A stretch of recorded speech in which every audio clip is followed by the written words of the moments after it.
خوش نصیب تو وہ ہیں جو 5 گانا نماز ادا کرنے کے بعد تہجد بھی قضا نہیں ہونے دیتے، سجدوں سے اللہ کے حضور حاضری پیش کرتے ہیں۔ سب سے زیادہ بندہ اللہ کے اس وقت قریب ہوتا ہے جب سجدے میں سر رکھا ہوا ہوتا ہے۔ انسان کے اشرف اعضاء اس کے سر میں ہیں، بولنے کی قوت زبان سر میں، دیکھنے کی قوت آنکھیں سر میں، سونگنے کی قوت ناک سر میں، چکھنے کی قوت زبان سر میں، سننے کی قوت کان سر میں، سوچنے کی قوت دماغ سر میں، اور سر مالک کے در پہ۔ ناک بھی رگڑ رہا ہے، پیشانی بھی رگڑ رہا ہے، اور زبان سے کیا کہہ رہا ہے؟ سبحان ربی الاعلی، مالک مجھ سے نیچے کوئی نہیں، تیرے سے بالا کوئی نہیں۔ انسان کو بندگی کا ذوق جب نصیب ہو جاتا ہے، جب اس کے حضور بندہ جھکنے لگ جاتا ہے، تو پھر وہ کسی کے آگے نہیں جھکتا۔ وہ ایک سجدہ جسے تو گراں سمجھتا ہے، 1000 سجدے سے آدمی کو دیتا ہے نجات۔ آب و دانہ بند نہیں کرتا، سورج کو حکم نہیں کرتا کہ اس کے آنگن میں روشنی نہیں پھیلانی، چاند کو نہیں روکتا کہ تیری کرنیں اس کے ویڑے میں نہیں پڑنی چاہیے، بلکہ اللہ جب کسی سے ناراض ہوتا ہے سجدوں کی توفیق چھین لیتا ہے۔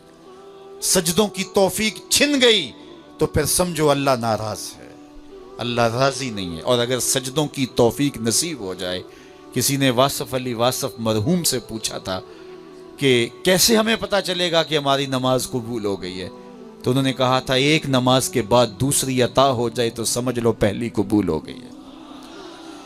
تو نمازوں کا نصیب ہونا یہ اللہ کی رضا اور اللہ کی خوشنودی کی دلیل ہے، اور سجدوں کی توفیق کا چھن جانا یہ اللہ کی ناراضگی کی دلیل ہے۔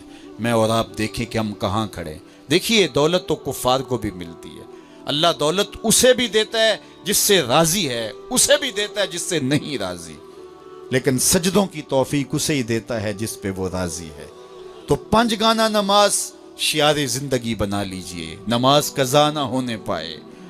قیامت کے دن بے نمازی اس صف میں کھڑا ہوگا جس صف میں نمرود کھڑا ہوگا، جس صف میں حامان کھڑا ہوگا، قارون کھڑا ہوگا، شداد کھڑا ہوگا۔ مجھے بتائیے ہم میں سے کوئی یہ گوارہ کرتا ہے ہم اس صف میں کھڑے کر دیے جائیں جہاں دشمنان خدا کھڑے ہوں؟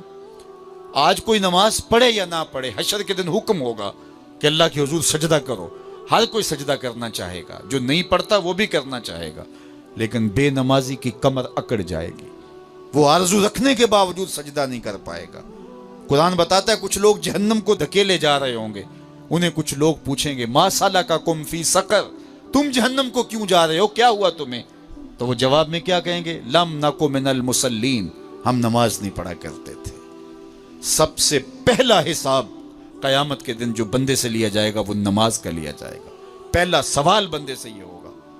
یا چڑیاں بھی رب کی تسبیح بولیں اور اشرف المخلوقات سویا رہے، جب صبح کا وقت ہوتا ہے حشرات الارض بھی بلوں سے نکل کے رب کی تقدیس کے ترانے پڑھ رہے ہوتے ہیں، درختوں کی شاخوں پہ چڑیاں پرندے وہ بھی اللہ کی تقدیس کے ترانے پڑھ رہے ہوتے ہیں، حشرات الارض بھی اس کی تقدیس کے گیت گا رہے ہوتے ہیں، اور اشرف المخلوقات خراٹے لے رہا ہو۔ اس سے بڑی بد نصیبی کیا ہو سکتی ہے؟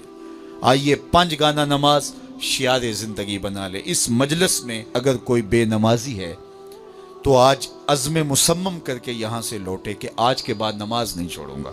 اور اگر آپ 5 گانا نماز کی عادت رکھتے ہیں تو آپ کو مبارک ہو، لیکن یہ عزم کر کے جائیے اپنے گھروں میں، اپنے اعزاء و اقرباء اور اپنے دوستوں میں اس زور سے تلقین اور تاکید کریں گے نماز کی کہ وہ پکے نمازی بن جائیں گے۔